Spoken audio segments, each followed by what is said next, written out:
पंजी पक्की कभी वो दिल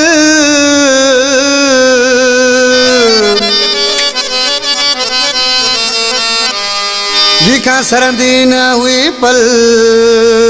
लखानो मरीचे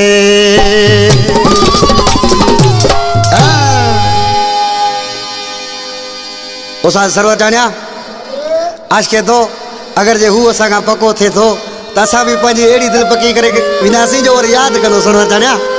तुसी छा तो चाहे गुलजार पकासी ओ पको थियो आ त पक्का थींदासी रोज़ो रोज़ो ना यकी जुदा थींदासी पको थियो आ त पक्का थींदासी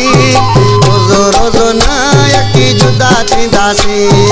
उन जी दिल जैसा घुमे फर्क पड़ेगा न कोई हमें उन जी दिल जैसा घुमे फर्क पड़ेगा न कोई हमें पको थियो आ त पक्का थींदासी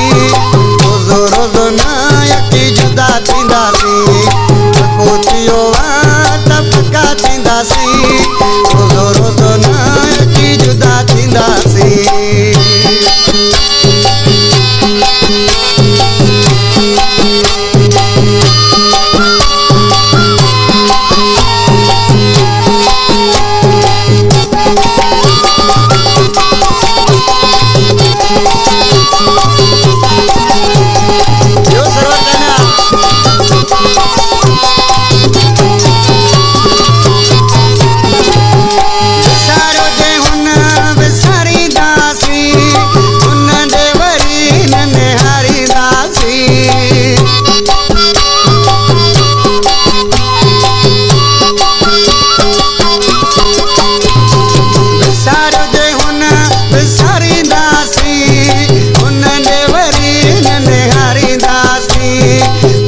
थियो आ त पक्का थींदासी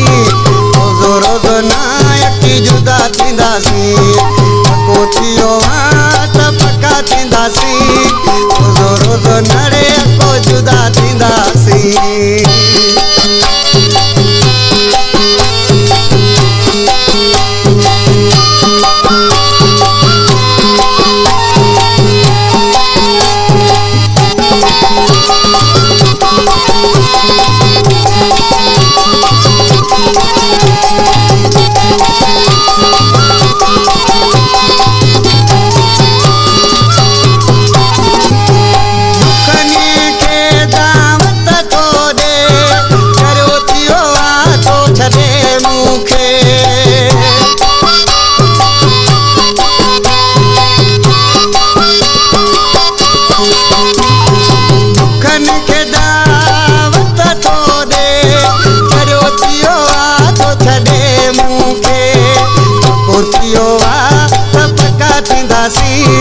रोज़ो रोज़ो ना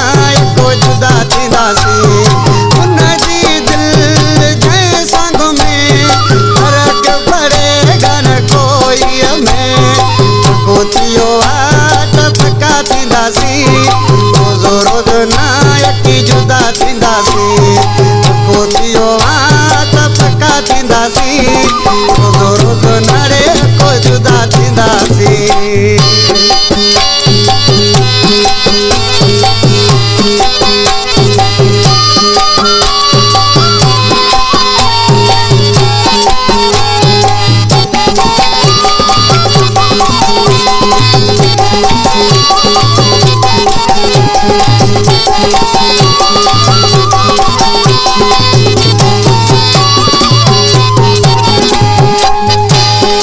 ॻाल्हियूं कोठा आशिक़ थो अलाए छा थो सम्झे पाण खे पर हाणे ख़बरूं पवंदसि पाण ई